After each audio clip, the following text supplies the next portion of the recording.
Selamat malam, Bapak Ibu Saudara yang diberkati Tuhan. Salam sejahtera di dalam kasih Tuhan kita Yesus Kristus. Puji Tuhan, malam ini kita akan merenungkan beberapa kebenaran firman Tuhan yang akan mendorong kita untuk mau bekerja membangun kerohanian kita. Haleluya. Sebelumnya mari kita berdoa terlebih dahulu. Bapa yang di surga, terima kasih untuk anugerah-Mu, kasih setia-Mu yang Kau senantiasa limpahkan dalam hidup kami. Dan kembali malam ini ya Tuhan, kami mau menerima lagi firman-Mu dan merenungkannya.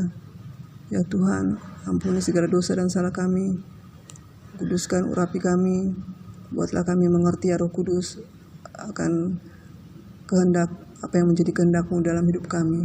Terima kasih ya Tuhan, dalam nama Tuhan Yesus Kristus kami berdoa. Haleluya, amin. Jemaat Tuhan, renungan firman Tuhan malam ini terdapat di 1 Samuel pasal 30 ayat 3 sampai 8. Saya akan membacakannya. Di sini judul perikopnya Ziklag terbakar, pembalasan Daud kepada orang Amalek. Ayat 3, ketika Daud dan orang-orangnya sampai ke kota itu, tampaklah kota itu terbakar habis. Dan istri mereka serta anak mereka yang laki-laki dan perempuan telah ditawan. Lalu menangislah Daud dan rakyat yang bersama-sama dengan dia itu dengan nyaring, sampai mereka tidak kuat lagi menangis. Juga kedua istri Daud ditawan, yakni Ahinoam perempuan Yizreel dan Abigail bekas istri Nabal orang Karmel itu.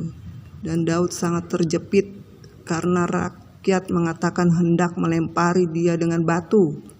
Seluruh rakyat itu telah pedih hati, masing-masing karena anaknya laki-laki dan perempuan. Tetapi Daud menguatkan kepercayaannya kepada Tuhan Allahnya. Lalu Daud memberi perintah kepada Imam Abiatar bin Ahimelek, bawalah efod itu kepadaku. Maka Abiatar membawa efod itu kepada Daud. Kemudian bertanyalah Daud kepada Tuhan. Katanya, haruskah aku mengejar gerombolan itu? Akan dapatkah mereka kususul? Dan ia berfirman kepadanya, kejarlah, sebab sesungguhnya engkau akan dapat menyusul mereka dan melepaskan para tawanan. Haleluya. Jemaat Tuhan, tadi dikatakan Daud dan orang-orangnya baru pulang dari medan pertempuran dengan perjalanan 3 hari lamanya. Setibanya di kota mereka, kota Ziklag, tempat tinggal mereka telah terbakar habis. Keluarga mereka ditawan oleh orang Amalek. Bangsa Amalek adalah bangsa yang tidak takut akan Allah, bengis, suka berperang, sukanya ribut-ribut. Maka di ayat 4, Daud dan rakyat katakan menangis bersama-sama. Semua menangis dengan nyaring sampai tidak kuat menangis. Kalau di dalam terjemahan bahasa Indonesia masa kini, mereka menangis tak henti-hentinya sampai kepayahan. Jemaat Tuhan, Daud dan pasukannya tentunya lelah pulang dari perjalanan 3 hari yang semestinya tiba di rumah. Hati senang gembira ya, karena bisa bertemu dan berkumpul lagi dengan keluarga, bisa istirahat.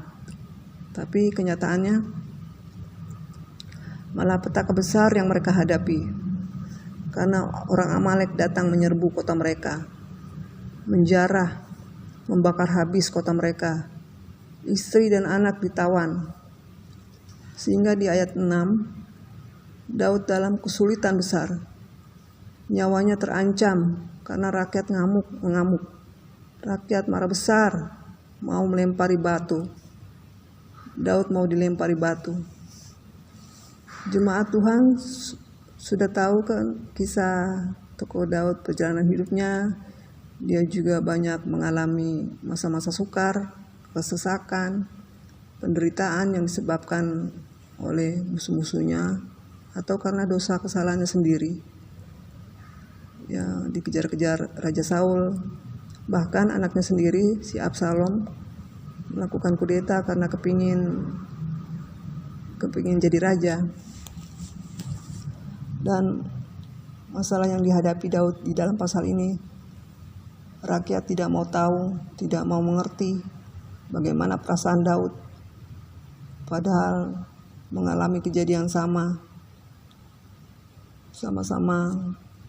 dijarah, rumah tempat tinggal terbakar habis, dan keluarga ditawan.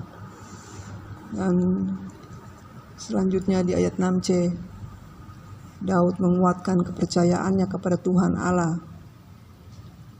Bapak, Ibu, Saudara, di dalam keadaan terjepit, Daud menghadapi bahaya, terancam nyawanya. Daud tidak tergoncang imannya. Kata menguatkan di sini, dia ada berusaha menolak kelemahan-kelemahan, kepedihan hatinya.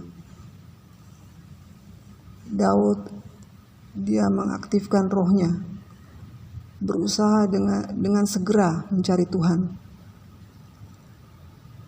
Daud tidak mencari bantuan dari kerajaan-kerajaan bangsa lain dengan para tentaranya.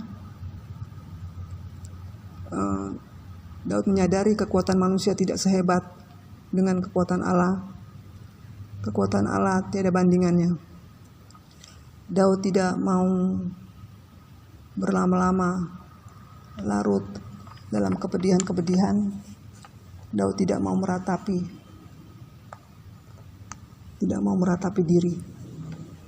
Dan di ayat 8, Daud bertanya kepada Allah, memohon petunjuk dari Allah, dan Tuhan menjawab.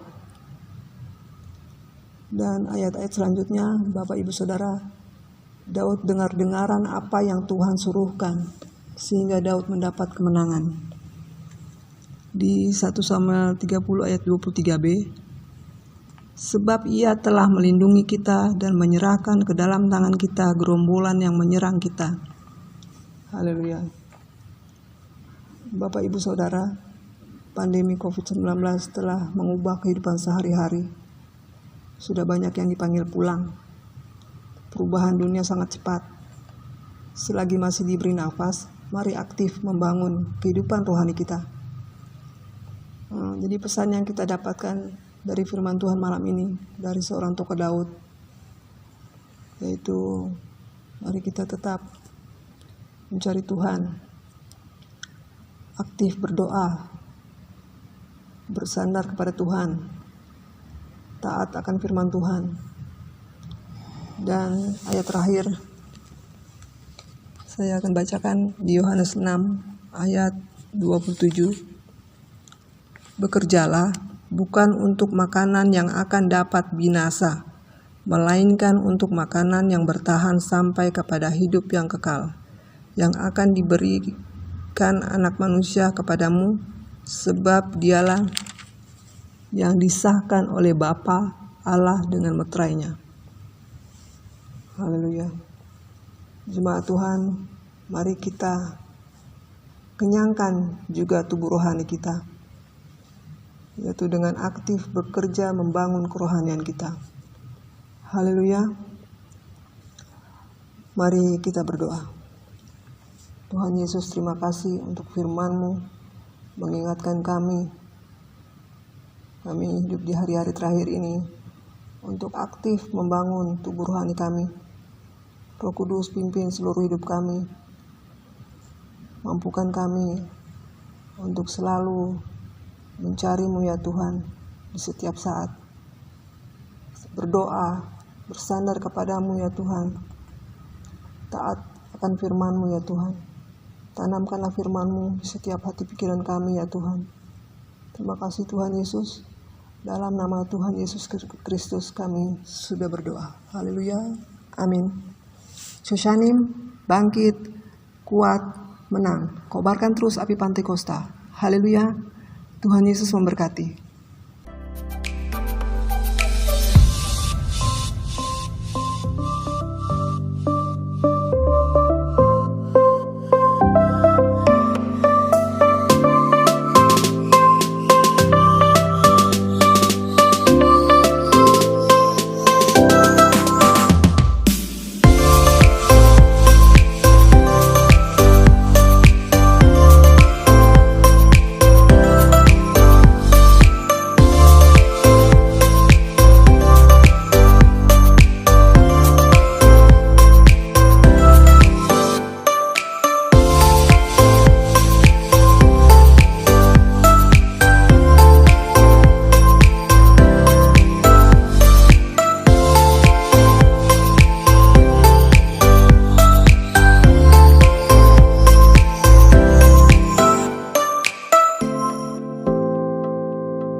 gerejaku adalah rumahku.